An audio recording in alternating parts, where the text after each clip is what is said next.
Mohamed Yehia Abidine, sexe masculin, âge 73 ans, profession historien-chercheur, lieu de provenance Tombouctou, lieu de la violation Kidal et Taoudénite, période de violation bagne de Taoudénite 1969-1988 et celui de Kidal 1934-1997. Auteur institutionnel, État du Mali, colon.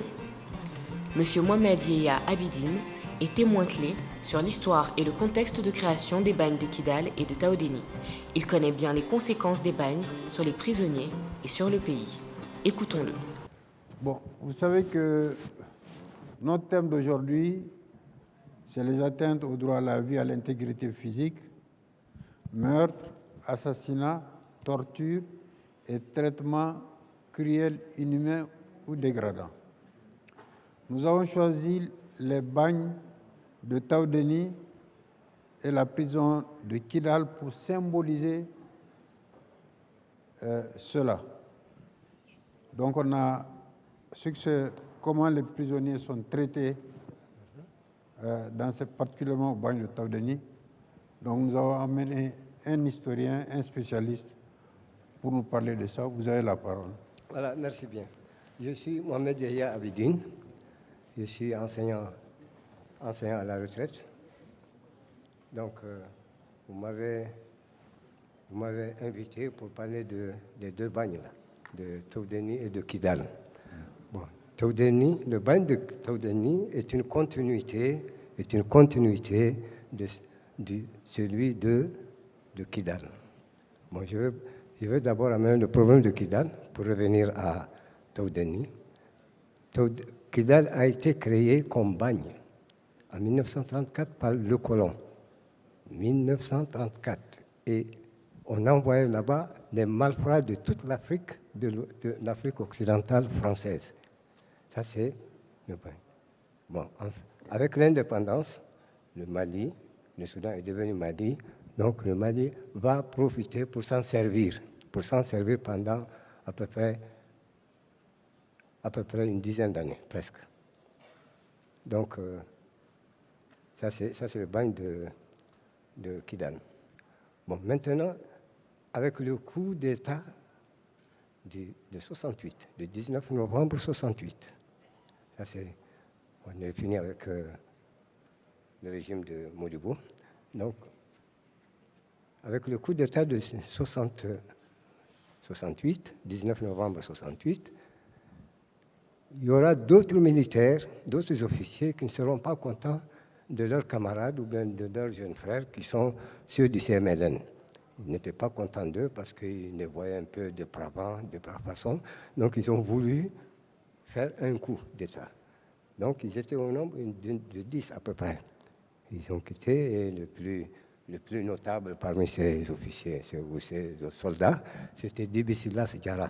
Il était avec d'autres camarades. Ils ont été arrêtés et le CMLN, le CMLN, voulant carrément finir avec eux, a choisi un endroit où on ne peut pas vivre. Cet endroit qu'on ne peut pas vivre, qui est vraiment désertique au sens propre du mot, la région est aride, la chaleur est torride, et c'est durant tout le temps. Ces 10 amis de Dibisilas Diarra ont fait presque 10 ans. Il y a 2 rescapés parmi eux, ils ont fait 10 ans, donc il y a 2 rescapés parmi eux. Là, je n'ai pas besoin de vous dire la souffrance au sens propre du terme. Ils étaient chicotés, même si de nuit et de jour. Ils travaillaient, par exemple, ils se levaient à 4 heures du matin et ils commençaient le travail, ils faisaient des briques, 1000 briques par groupe. Et si on ne le fait pas, c'est la cravache ou la mort, carrément. Il faut faire. C'était comme ça. Donc, et Taoudéni lui-même, même pour les gens qui ne sont pas détenus, les gens libres, c'est un endroit vraiment où on ne peut pas vivre. C'est difficile. Évidemment, il y avait les salines qui avaient donné une certaine prospérité à cette localité, qui est Taudeni, c'est à 700 km au nord de Tombouctou. Et il n'y a pas une ville, il n'y a pas un village à moins de 300, 400 km, un rayon de 400 à 500 km. C'est ça, Taudeni. Donc, les détenus ne pouvaient pas s'évader. Ils n'avaient pas. Ils préféraient plutôt endurer toutes sortes de souffrances. Et c'était comme ça. Donc, c'était un ciel, il n'y a que le ciel et la terre, il n'y a rien d'autre. Une vie impossible à Taudeni. Donc, ça, c'est les 10 qui ont quitté le groupe de Djiby Sylla Diarra. Avec maintenant 72, donc je disais, il y a deux phases. Deux phases. Le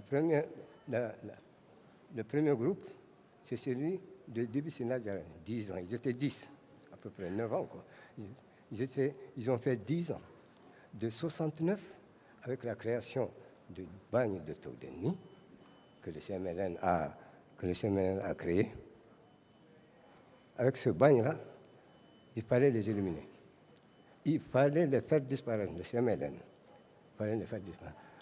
Deuxième phase, il va y avoir le groupe de Tchekoro, 28 février 78. Il y aura encore 10 éléments.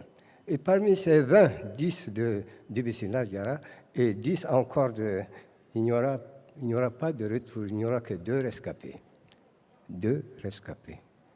Un certain Guédiouma Samaké et un autre Sangaré ou je ne sais pas quoi, quelque chose comme ça.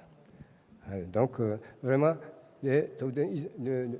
ceux qui ont craigné le bagne de Taudeni, imaginez avec moi, est-ce qu'on peut vivre dans un tel pays, dans une telle localité, à Taudeni, où tout est ciel et terre, roche, chaleur et le froid quand il fait nuit. Pendant la nuit, le froid est jusqu'à moins 0.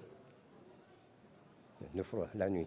Et le jour, la chaleur est telle que vous versez une goutte d'eau, ça s'évapore immédiatement.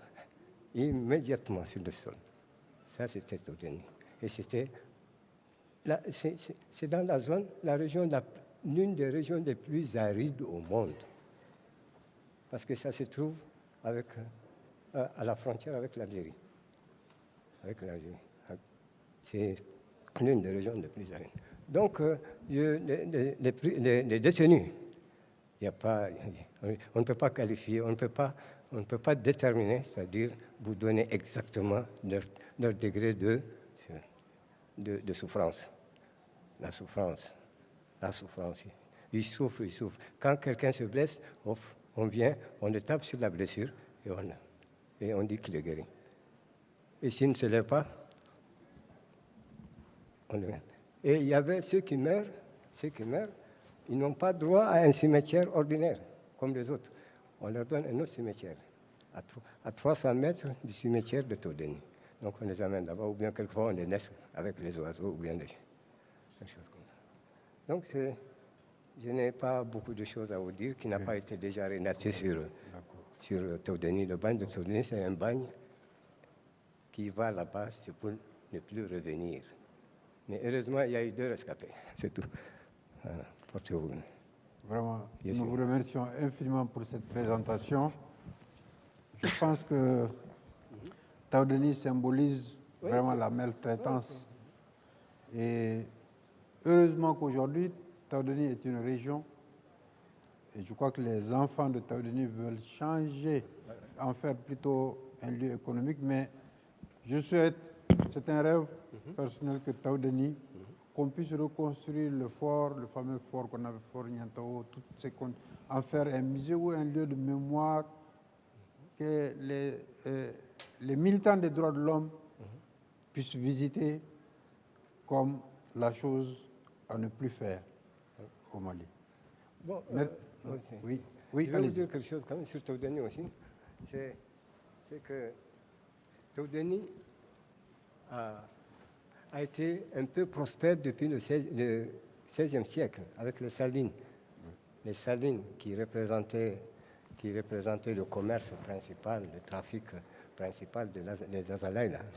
Ce commerce florissait bien, mais seuls les nomades savaient profiter de ce trafic. Ce n'est pas donné à n'importe qui parce qu'il y avait beaucoup à endurer. Et eux, ils savent comment endurer la souffrance. Donc, il est arrivé un moment où la barre de sel de Todeni, la barre de sel, le sel gemme, il a des vertus, beaucoup de vertus, mais les gens le prisaient. Le sel gemme, la barre de 20 kilos ou de 30 kilos, s'échangeait, se troquait avec le même poids qu'en or. Le même poids en or. Donc, vous avez 30 kilos de Saint-Gemme, 30 kilos d'or. Ça veut dire quoi? Ça veut dire que le Mali était très riche. Le Mali était un pays très, très, très riche. Tu as compris? Et ça a fait la richesse de beaucoup d'autres pays. Je ne vais pas les nommer tout de suite. Il y avait des rois qui sont même devenus horrifiques. Des rois qui sont même devenus horrifiques. Je parle de Moulay Ahmed el-Zahbi. Je ne sais pas si ça vous dit quelque chose. C'est lui qui a fait la conquête du Soudan. Moulay avec un renégat qu'on appelle un chef de commando qu'on appelle Juder, d'origine espagnole. Mais un renégat, en tous les cas. Donc, Moulay Ahmed, il avait convoité d'abord les salines de Tegaza, et quand il a vu qu'il s'est enrichi, maintenant il vient occuper, et c'est l'occupation marocaine. Nous avons beaucoup de ces descendants marocains qui sont jusqu'à présent. Portez-vous bien. Ensuite. Ok, d'accord. Nous vous remercions beaucoup.